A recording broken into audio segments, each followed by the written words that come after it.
So now that you have an understanding about the difference between parametric and non-parametric measures and when you would use each, we're going to look at the first kind of research study that we're going to be talking about in this course. Research that compares two independent groups. And I'm going to start right away by sharing my screen. Sorry, this takes me a minute to get through all of this. It's going to... There we go. Okay, so here we are in SPSS. I'm going to walk you through the steps of performing the tests for comparing two independent groups. And we're going to start by looking at the parametric independent t-test or the non-parametric Mann-Whitney U-test. These tests are used when you have a dichotomous independent variable, which means you only have two options, like male or female, smoker or non-smoker, something like that. And you believe that the two groups are different, so you're going to test to see if they are the same so that you can reject that idea. That's your null hypothesis. Again, the null hypothesis says that the two groups are the same.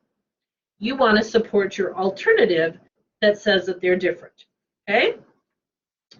So independent t-tests are used when you want to compare the mean scores on some continuous variable for two different groups of people or conditions, and there's no direct link between the individual observations in each group, meaning there's no pairing. So like an example would be if you wanted to know if there's a significant difference in the mean self-esteem scores for males and females. In this example, you have one categorical independent variable, so male or female, and one continuous dependent variable, which is self-esteem score.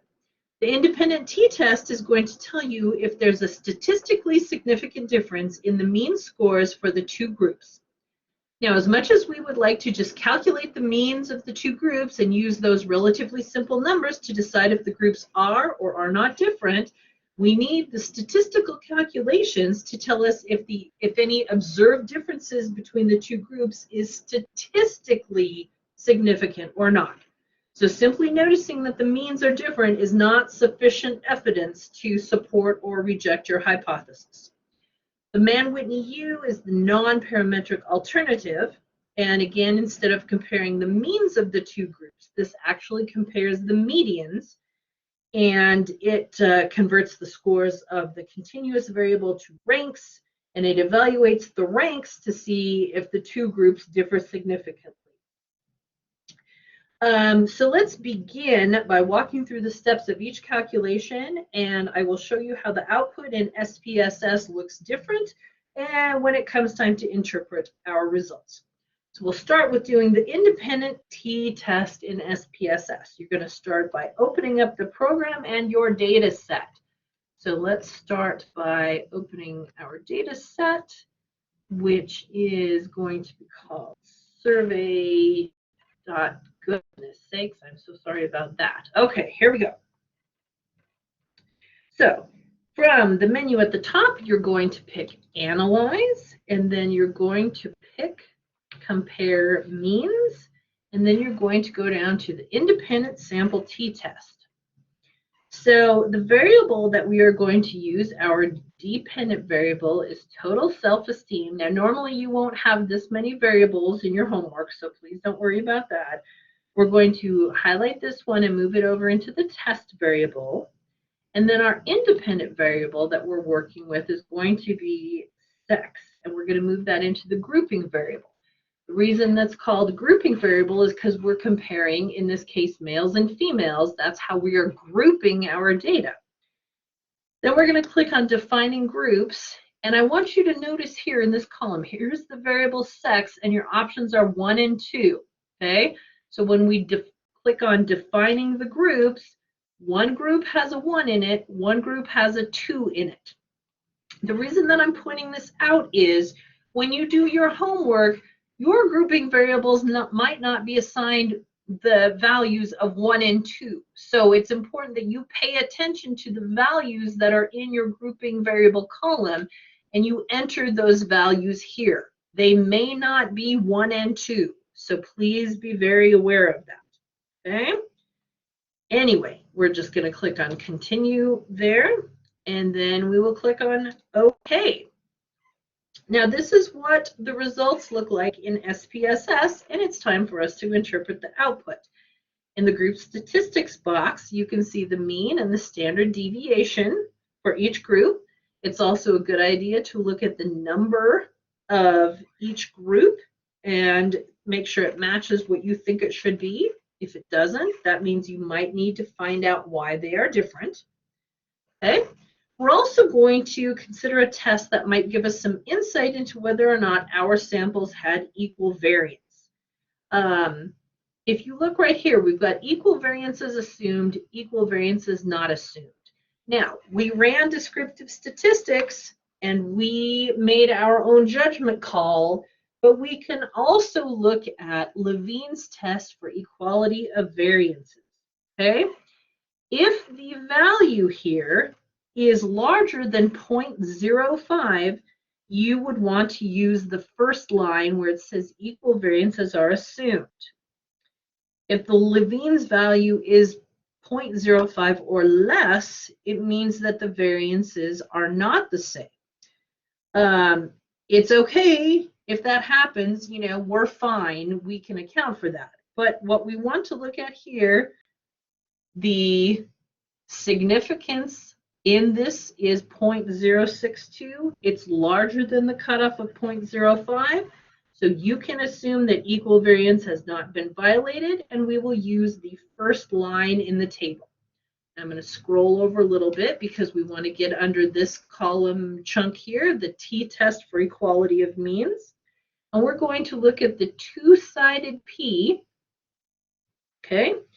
And if the value here is equal to or less than 0.05, there is a significant difference between the groups. If the value is above 0.05, there is no significant difference. Again, we're looking at the value on the first line, which is 0.105. Since this value is above the cutoff of 0.05, you would conclude that there is not a statistically significant difference in the mean self-esteem scores for males and females. Therefore, you cannot reject your null hypothesis. Now, you're going to be asked in homework to write up those results like they would look in a journal article. So let me show you a PowerPoint slide of what that might look like. Sorry about that. Okay. An independent samples t-test was conducted to compare the self-esteem scores for males and females. There was no significant difference in scores for males. Here you report the mean and the standard deviation, and females, mean and standard deviation, you've got a t-value, p-value rounded, and saying that it's two-tailed or two-sided. Okay?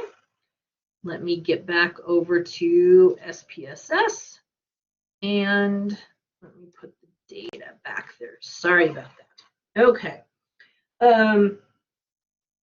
We've spent some time, you would have run your descriptive statistics that would have helped you decide if you were going to do the parametric or the non-parametric test. So let's say you went through all of that and you decided that you in fact need to do the non-parametric test, which for this week is the Mann-Whitney-U. So let me walk you through the steps of the Mann-Whitney-U test. It started the same way. You're going to open up SPSS and the appropriate data set. Then you're going to start here at the top with Analyze. You're going to go to Non-Parametric Tests and then Independent Samples. Once you're here in the Objective tab, you click Customize Analysis. And in the section under this box, what is your objective? Okay, then you move over to the Fields tab. You're going to move your independent variable sex over into the Groups box. You're going to find your dependent variable, again, which was total self-esteem, and move it into the test fields.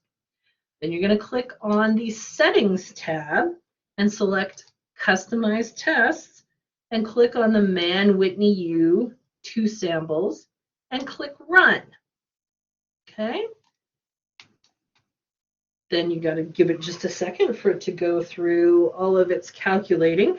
Here's what the SPSS output looks like. And now we're going to interpret it. The hypothesis test summary gives us a quick summary of the results. The significance is 0.220, and because it's not less than 0.05, the result is not statistically significant, and it tells you that you should retain the null hypothesis. Okay. If you were reporting, here's the data that you would want in this test summary box. Okay. If you found that there was a statistically significant difference, you would need to describe the direction of the difference, or which group had a higher value. And when you were reporting, you would likely want to report the median values for each group, which requires you to perform one more step. So in this case, you go back to the menu, you click on Analyze and Compare Means and Means. You move the continuous variable, which is our total self-esteem, into the independent list. I'm sorry, I put that in the wrong one.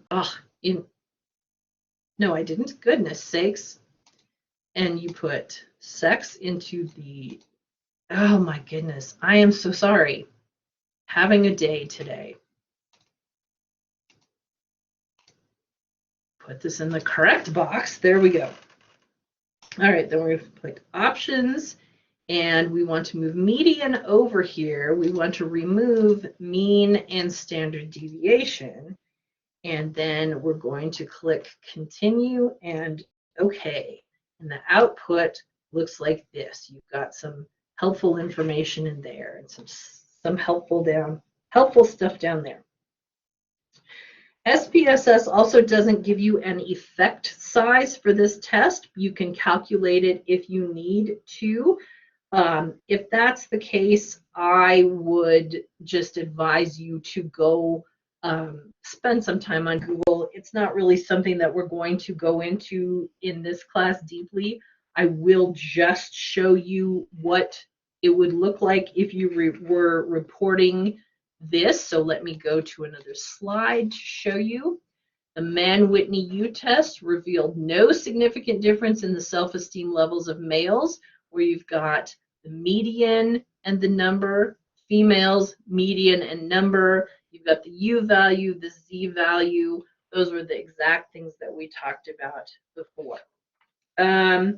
Next week, we are going to look at the different calculations used when we need to compare two paired groups in our study.